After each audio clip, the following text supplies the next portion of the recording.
નમસ્કાર મારા વાલા વિદ્યાર્થી મિત્રો, આપણે જે વર્ષથી કાક ડોળે રાહ જોઈ રહ્યા હતા, હવે એ શુભ ઘડી આવી રહી છે. આવતીકાલે સવારે ધોરણ 10 વાગે જ પેપરની શરૂઆત થવા જઈ રહી છે. બરાબર. બોર્ડની પરીક્ષા આપવા જનારા તમામ વિદ્યાર્થીને શીર્ષક ક્લાસીસ ડભોઈ તરફથી ઓલ ધ બેસ્ટ પાઠવીએ છે. ચિંતા ના કરતા, ગભરાવાની કોઈ જરૂર નથી. બરાબર વિદ્યાર્થી મિત્રો, ત્યારે હું એટલું જ કહીશ, મનની અંદર હકારાત્મક અભિગમ રાખજો. બરાબર છે. હું તમારા માટે કંઈક લઈને આવ્યો છું, મારે કંઈક તમને કહેવું છે. બરાબર, ચલો જોઈએ આપણે. Positive attitude key to success. હકારાત્મક અભિગમ હશે ને તો સફળતાની ચાવી 100% આપણા હાથમાં જ છે દોસ્તો. સફળતાના મૂળભૂત પાયા એક તો પરિણામ અને એક કાર્ય. કાર્ય કરો છો તો ચિંતા રાખશો ના પરિણામની. બરાબર છે. પરિણામની ચિંતાનો ત્યાગ કરો. પરિણામ વિશે વિચારવાના બદલે તમારા કાર્ય ઉપર ધ્યાન કેન્દ્રિત કરો. પરિણામને એમને ઊંચું મૂકી દો. ફક્ત અને ફક્ત તમારો ધ્યેય ગોલ શું છે એના માટે મારે જેટલી મહેનત કરવી પડે એટલી મહેનત કરવા હું તૈયાર છું સાહેબ. બરાબર. મહેનત ઉપર અટલ ભરોસો રાખો. જે વાંચ્યું છે આખા વર્ષ દરમિયાન પેપર એમાંથી જ આવવાનું છે વિદ્યાર્થી મિત્રો. બરાબર. તમારી મહેનત અને પ્રયત્નો જ તમને સાચી સફળતા તરફ દોરી જશે. ભવિષ્યની આશા. આવતીકાલે સૂર્ય ઉગવાનો જ છે. બસ એટલું વિચાર લેજો કે સૂર્ય જે ઉગ્યો છે ને એ મારા માટે ઉગ્યો છે. મારી મહેનતનો સૂર્ય ઉગ્યો છે. આખું વર્ષ કરેલી મહેનત એ તમને આવતીકાલે સફળતા અપાવશે અને અપાવશે જ મારા દીકરાઓ. બરાબર. કાલનો સૂરજ નવી સફળતા લાવશે. દરેક નવો દિવસ તમારા જીવનમાં નવી તક અને સિદ્ધિઓ લઈને આવવાનો જ છે. પણ ક્યારે? મહેનત કરી હશે ત્યારે મારા દીકરાઓ. હકારાત્મક અભિગમ રાખજો. બસ જીવનની મુશ્કેલીઓમાં પણ સારા ભવિષ્યની કલ્પના કરવી. બરાબર વિદ્યાર્થી મિત્રો, પરીક્ષા તો આવે જ છે અને પરીક્ષા જવાની છે. બસ મનની અંદર એટલો પોઝિટિવ એટીટ્યુડ રાખજો કે મેં જે વાંચ્યું છે ને પેપર એમાંથી જ આવવાનું છે દોસ્તો. પરીક્ષામાં સફળતા માટે પ્રેરણાત્મક મંત્રો. બરાબર. પહેલું તો છે આત્મવિશ્વાસ. પહેલું છે આત્મવિશ્વાસ અને મનોબળ. મનથી ક્યારે હારશો નહીં.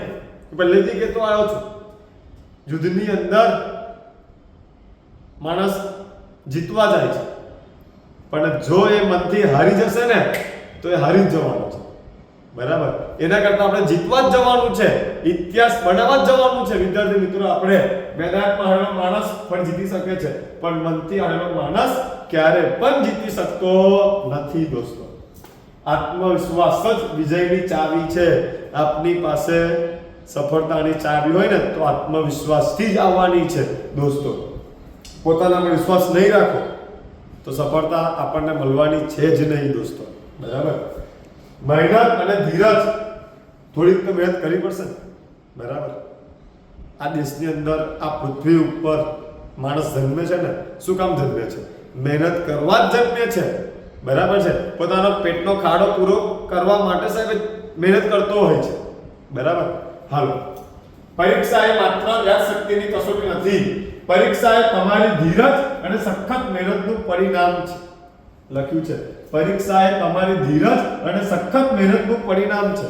આખી વર્ષ કરેલી મહેનત બસ આપણને પરિણામ આપશે અને આપવાનું જ છે દોસ્તો. પેપર લખતી વખતે ડરશો નહીં. હાય રે બાપા ટેન્શન આવી જાય. હું ટેન્શન લેવાનું? કોઈ ટેન્શન લેવાની કોઈ જરૂર નથી આપણે દોસ્તો. બરાબર. આપણે 1 થી 9 માં પરીક્ષા આપીને આવ્યા જ છે. એવી સેમ પરીક્ષા છે. આ પરીક્ષા બોર્ડ લે છે, પેડ પરીક્ષા શાળા લેતી હતી સાહેબ. કોઈ ફેર પડવાનો નથી મારા દીકરાઓ. બરાબર. ફતેહ તમારી જ છે. ફતેહ તમારી જ છે. હિંમત અને સકારાત્મક અભિગમ સાથે આગળ વધજો. એ પણ આપવા જતી વખતે પોતાના કુળદેવી, ઈષ્ટદેવ, પોતાના માતા પિતા, ગુરુજનને પગે લાગીને જજો. આશીર્વાદ લઈને જજો. બરાબર છે. આ પણ આશીર્વાદ બહુ કિંમતી હોય છે દોસ્તો. બોર્ડની પરીક્ષામાં સફળતા માટે માર્ગદર્શન આપવું છે મારે. આત્મવિશ્વાસ અને પ્રોત્સાહન. ગભરાશો નહીં, આત્મવિશ્વાસ રાખો. તમે તમારી મહેનત ઉપર વિશ્વાસ રાખજો. મેં આખું વર્ષ તનતોડ મહેનત કરી છે દીકરાઓ, તો સાહેબ પરીક્ષા મારા માર્ક સારા આવવાના જ છે અને આવવાના જ છે.